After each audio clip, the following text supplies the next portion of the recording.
Most golden visa programs start at $250,000, but these 8 countries offer permanent residency with zero property investment. That framing matters. Because the dominant narrative around second residency has always been built around wealth thresholds most people will never reach. Portugal, Greece, UAE, all require 6-figure real estate purchases just to get in the door. What almost nobody talks about is the parallel track. Countries where a pension, a paycheck, or a modest bank deposit is literally all that is required.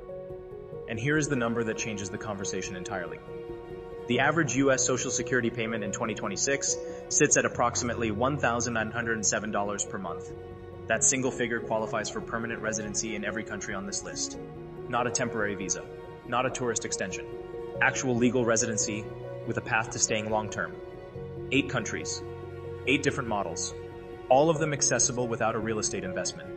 Starting with Panama, which built an entire visa category around exactly this concept. Panama's Pensionado program is one of the most well-established retirement residency frameworks in the world, and it has been running for decades for a reason. The income requirement sits at $1,000 per month from a qualifying pension or retirement source. That is it. No property purchase, no business registration, just documented recurring income.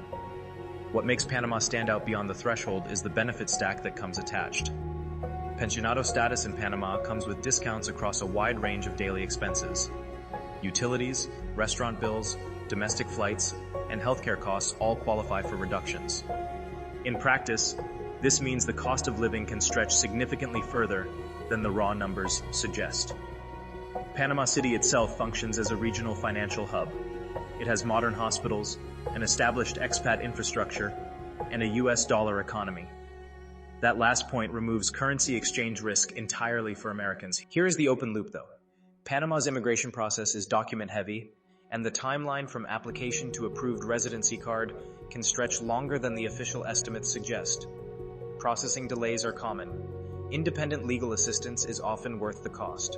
Would you move somewhere if the entire process cost less than 1 month of rent back home? Moving to Paraguay, which operates on a completely different model. Paraguay does not use income thresholds in the traditional sense. Instead, permanent residency can be obtained through a bank deposit of roughly $5,000 held in a Paraguayan account. That deposit is not a fee. It remains the applicant's money. The state simply wants evidence of financial ties to the country. What makes Paraguay particularly interesting is the combination of that low barrier with 2 structural advantages. First, there is no meaningful physical presence requirement to maintain residency. Visits can be infrequent without triggering the loss of status. Second, Paraguay operates on a territorial tax system. Income earned outside Paraguay is generally not taxed by the Paraguayan government. For people with foreign income streams, that combination carries serious financial weight. The capital Asunción is not glamorous by global standards, but Paraguay is not positioned as a lifestyle destination. It is positioned as a legal and financial structure play. Many people who hold Paraguayan residency do not actually live there full-time. They use it as a second option, a backup jurisdiction, or a stepping stone towards citizenship, which Paraguay offers after 3 years. The catch is that Paraguay requires navigating a bureaucratic system that operates primarily in Spanish and is not especially foreigner-friendly without local support. Hire a local attorney. That is the consistent advice from everyone who has been through the process. Ecuador is next, and this one often surprises people who have not looked at South America closely. Ecuador's retirement residency requires approximately $800 per month in documented income. That threshold is lower than Panama's and sits well below the average Social Security figure.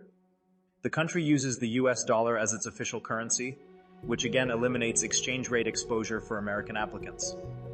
Ecuador's geography is one of its strongest selling points. Coastal regions, Andean highland cities like Cuenca, and the Amazon basin all sit within the same country.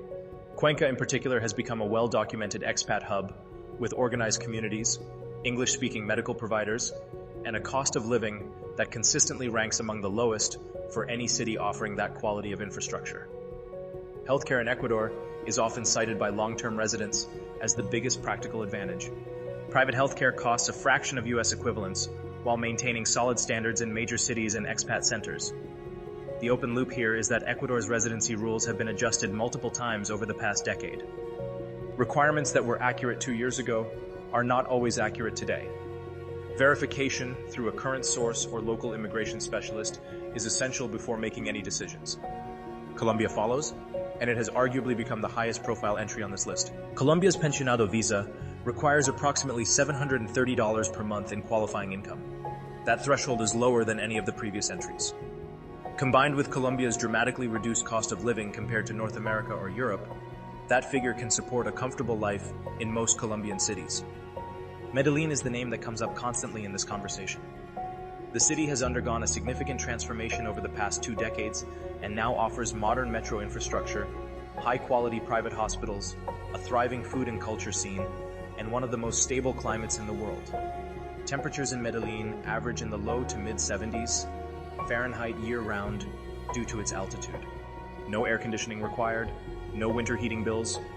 Colombia also offers a clear path toward permanent residency after holding the Pensionado visa for a qualifying period, and eventually towards citizenship.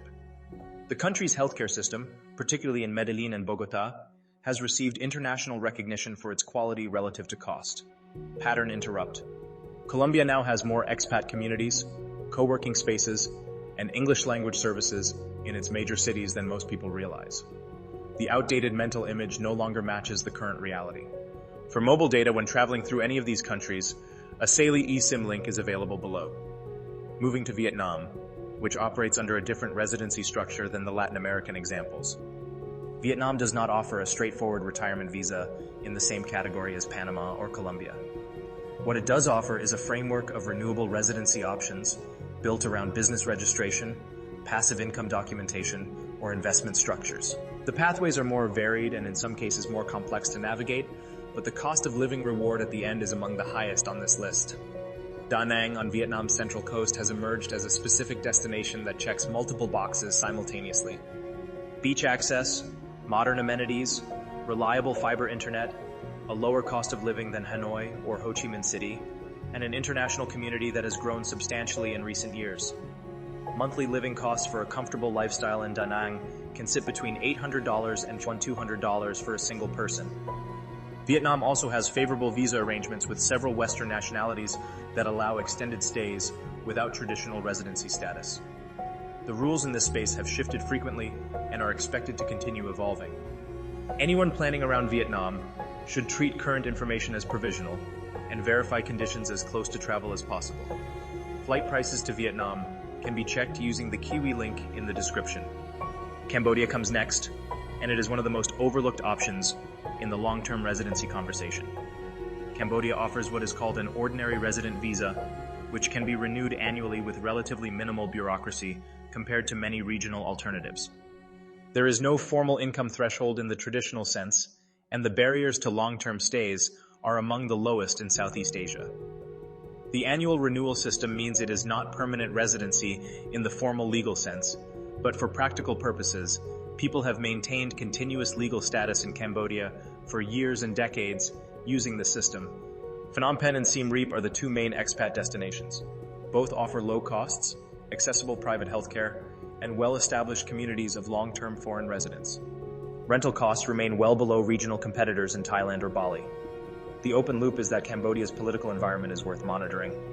Regulatory changes happen without extensive notice, and the country operates under a governance model that does not prioritize transparency in the Western sense. Cambodia works well for people who are adaptable and situation aware. It is a higher flexibility, higher vigilance option. Would you trade stability for affordability? That trade-off is exactly what Cambodia puts on the table. Albania is where the list pivots toward Europe, and that alone makes it worth attention. Albania is an EU candidate country, meaning it is actively working toward European Union membership. Whether and when that happens is uncertain, but the trajectory matters. Those who establish legal residency now may benefit from any changes that come with accession over time. That is speculative but worth keeping in the frame. Albania's coastline along the Adriatic and Ionian Seas is visually comparable to Croatia or Montenegro, but priced at a significant discount. Saranda, a coastal town near the Greek island of Corfu, has become an increasingly popular landing point for both tourists and long-term residents. Accommodation prices can be explored using the Expedia hotel link below.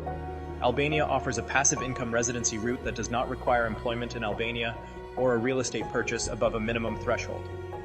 Property prices in Albania remain among the lowest in coastal Europe, though they have risen in recent years as interest from foreign buyers has increased.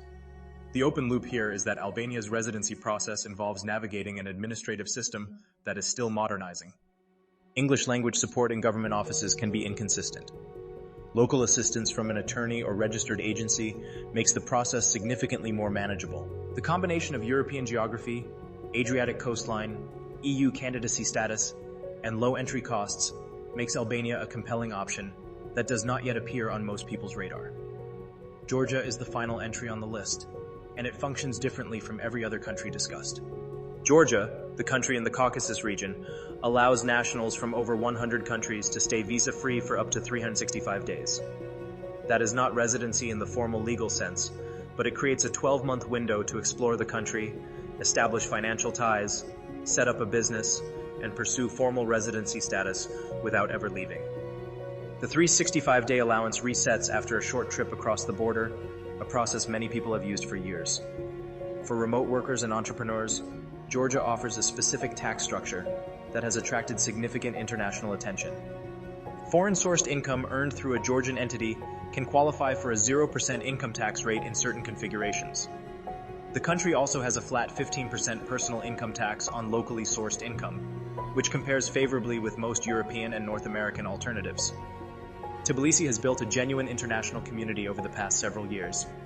The city has modern co-working infrastructure, an active food and nightlife scene, and a cost of living that allows a quality lifestyle at a modest budget.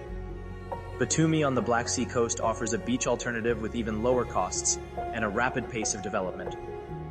Georgia's formal residency pathways include property investment at a relatively low threshold compared to European alternatives, but the 365-day visa-free model means many people operate in Georgia without needing formal residency status at all, at least initially. Now pull back and look at all 8 together. Panama, Paraguay, Ecuador, Colombia, Vietnam, Cambodia, Albania, Georgia.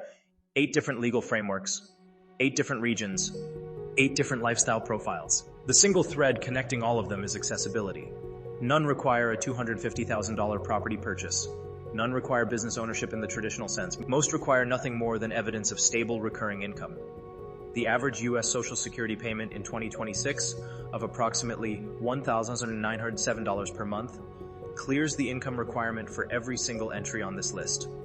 That means retirement income alone, without any supplemental earnings, without any investment returns, without a savings account of significance, is sufficient to open the door in all 8 jurisdictions. This is not a loophole. These programs exist by design. These governments have made deliberate policy choices to attract foreign income earners and retirees who will spend money locally, contribute to communities, and build economic activity without competing for local employment.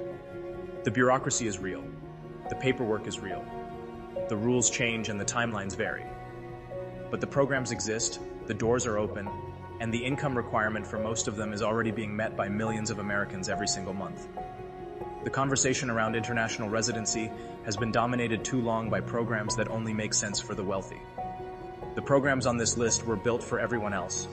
If you're serious about building a Plan B overseas, subscribe. Every week we break down the best countries, tax strategies, and residency programs available right now.